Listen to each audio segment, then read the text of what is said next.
నమస్తే భయ్య. నమస్తే. ఏపీ ఎలక్షన్స్ జరిగినాయి కదా, అక్కడ విపరీతమైన కొట్లాటలు, అల్లర్లు, రాళ్ళదాళ్ళు ఇవన్నీ చూస్తున్నాం. తెలంగాణలో కూడా ఇక్కడ ఎలక్షన్స్ జరిగినాయి, కానీ ఇక్కడికి అక్కడికి మీరు ఏ తేడా గమనించారు? ఇప్పుడు రీసెంట్గా చూస్తే మనం నిన్న ఓట్లు అయినాయి. తెలంగాణలో ఎక్కడ కూడా ఓటింగ్ పర్సంటేజ్ పెరిగింది, కానీ ఎక్కడ కూడా అల్లర్లు కాలే. అంటే ఇక్కడ ఆల్రెడీ మనకు సీఎం ఎలక్షన్ అయిపోయినాయి, జస్ట్ పార్లమెంట్ ఎలక్షన్ కాబట్టి ప్రాబ్లం ఏం లేదు. ఓకే, మొత్తానికైతే ఓటింగ్ పర్సంటేజ్ పెరిగింది, ప్రశాంతం ముగిసింది, అయిపోయింది ఎనఫ్. ఆంధ్రప్రదేశ్ విషయానికి వస్తే అక్కడ కూడా ఓటింగ్ పర్సంటేజ్ పెరిగింది. 79 ఉండేది 81కి వచ్చింది, 82.5. కానీ అల్లర్ల వెనుక ఎవరున్నారు అంటే నాకు తెలిసి ముఖ్యంగా ఈసారి మళ్ళీ టీడీపీ పార్టీ ఓడిపోతుంది, ఉమ్మడి కూటమి కుటుంబం. ఓకే, అక్కడ వాళ్ళు ఓటమిని జీర్ణించుకోలేక దాడులకు తెగబడుతున్నారని నాకు అనిపిస్తుంది. అంటే అక్కడిగా ఎలక్షన్, ఇక్కడి ఎలక్షను. ఇప్పుడు తెలంగాణలో సరే ఎవరు ఓడుతారు, ప్రజల ఆమోదం ఉన్న వాళ్ళు గెలుస్తారు, లేని వాళ్ళు ఓడిపోతారు.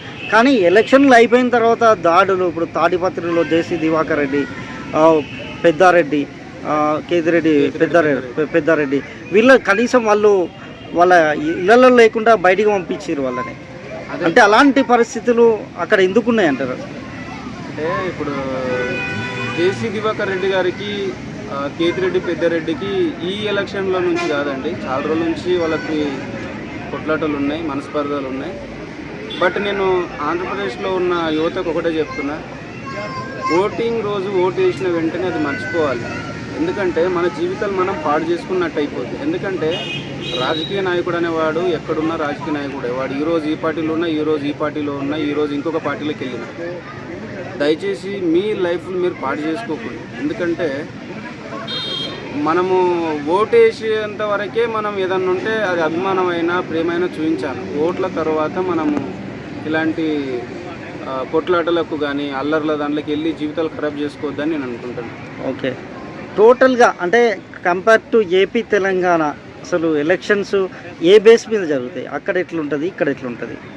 అంటే నేను ఇప్పుడు ఇంతకుముందు మనం ఏదైనా కొట్లాటలు, అల్లర్లు యూపీ, బీహార్ సైడ్ చూసేవాళ్ళం. ఇప్పుడు ఆంధ్రప్రదేశ్లో ఈ విధంగా కావడం నిజం చెప్పాలంటే నాకు చాలా బాధేస్తుంది. అందుగురించే యువతకు కానీ, పార్టీలో ఉన్న కార్యకర్తలకు కానీ ఇవన్నీ వదిలేసి ఎలక్షన్ తర్వాత మనం రిజల్ట్ గురించి ఎదురు చూసి మనము రిజల్ట్ని స్వాగతించాలని నేను అనుకుంటున్నాను. ఓకే, అంటే ఇప్పుడు 2024 ఎలక్షన్లో ఎవరు సీఎం కాబోతున్నారు ఏపీకి? దాంట్లో డౌట్ లేదండి. డెఫినెట్గా అయితే వైఎస్ జగన్మోహన్ రెడ్డి గారు.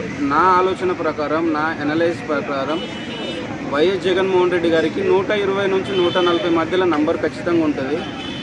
జగన్మోహన్ రెడ్డి గారు సీఎం అవుతున్నారని నేను అనుకుంటాను.